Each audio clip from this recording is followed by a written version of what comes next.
Fala aí, galera do sétimo ano, sejam todos muito bem-vindos a mais uma aula de história. E hoje nós vamos falar aqui sobre o capítulo 19, que é o capítulo que fala sobre os povos nativos do Brasil, tá bom? É um capítulo pequeno, rápido, que eu vou estar passando para vocês. E deixem lá, eu vou pedir a vocês que deixem um like, tá? E também deixem aí algumas dúvidas, se vocês quiserem, deixem aí nos comentários, beleza? Então é o seguinte... Falando sobre os povos indígenas do Brasil, né? No primeiro ponto aí que nós temos da apostila, ele vem falando sobre o período pré-colonial e a organização social. No período pré-colonial, a chegada dos portugueses ao Brasil, né, não havia aí, pelos historiadores, não há uma informação precisa da quantidade de indígenas que existiam naquela época, tá?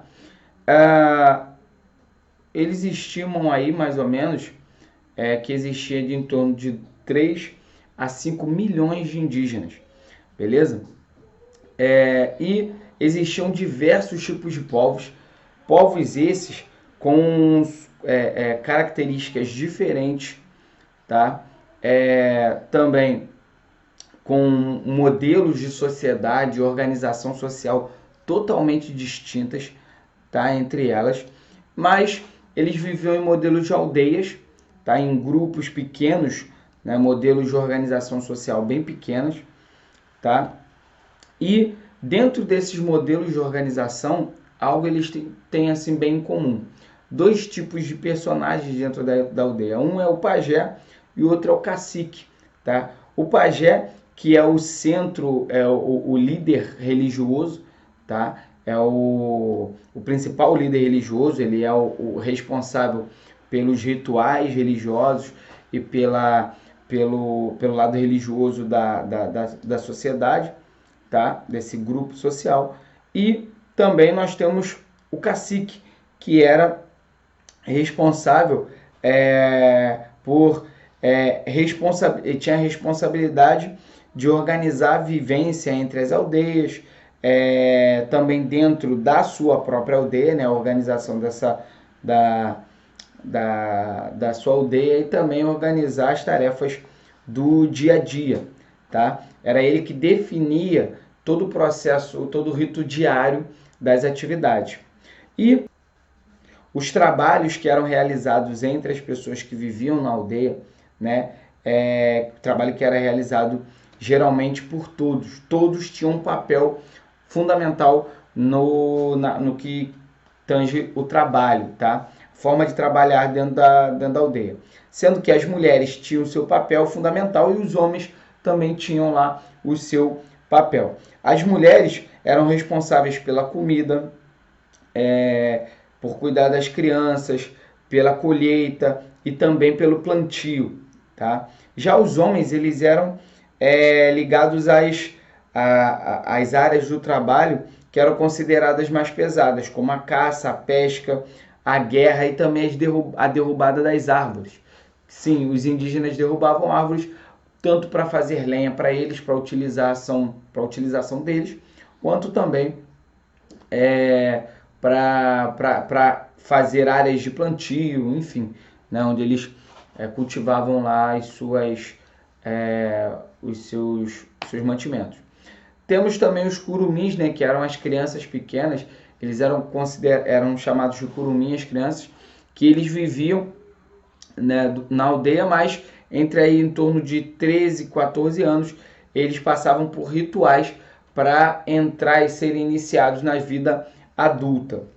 Já o segundo ponto, que fala sobre o encontro dos choques entre as culturas, nós temos que saber, né, e falar aqui que os indígenas, eles matavam, né, que os indígenas, ao se encontrar, né, ao se chocar com os povos europeus, né, os portugueses principalmente, eles foram dizimados, não somente por armas de fogo ou pela tomada dos seus territórios, mas também pelas doenças que os europeus trouxeram. Muitas delas, os indígenas não estavam preparados para elas. Então, uma simples gripe matava muitos indígenas.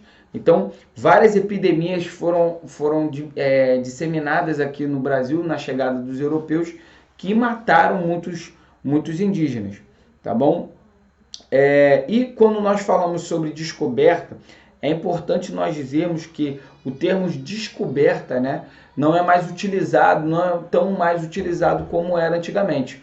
O termo hoje mais utilizado é achamento, tá? É um termo meio feio, né, mas os portugueses, eles acharam a terra, né? Eles não descobriram, né? Eles acharam porque já existia alguém vivendo aqui. Então esse termo é mais um termo achamento, beleza? Então nós não podemos dizer que os europeus chegaram aqui e descobriram essa terra.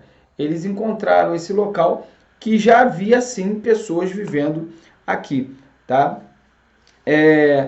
Também nós podemos dizer aí, já no último tópico, falando sobre os povos nativos brasileiros nos dias atuais, né? Segundo a FUNAI, hoje existem mais de 815 mil indígenas no Brasil, tá?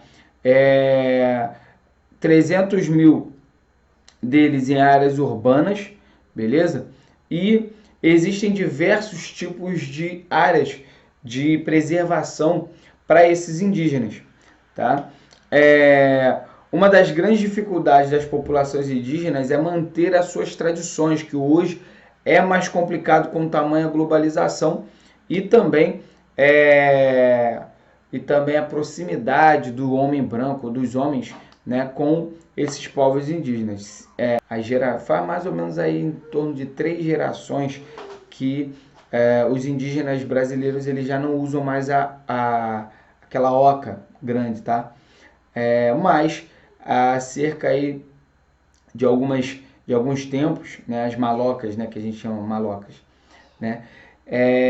Mas em algumas comunidades, né, como a do alto do rio Tiquié, eles têm o intuito de recuperar essas tradições, tá? Recuperar essa marca da cultura indígena brasileira, tá? E chegamos ao final do capítulo 19. Falamos aqui um pouco sobre os indígenas brasileiros. Eu peço a vocês que façam os exercícios conceituais do livro e também as atividades que foram enviadas para casa. Beleza? Galera, quero parabenizar a todos aqueles que estão enviando as atividades e compartilhando com a gente aí um pouco das suas experiências. Beleza? Mandando um bilhetinho, trocando uma ideia, tá bom? Então, tamo juntos. Até a próxima aula e fiquem com Deus. Um abraço. Tchau.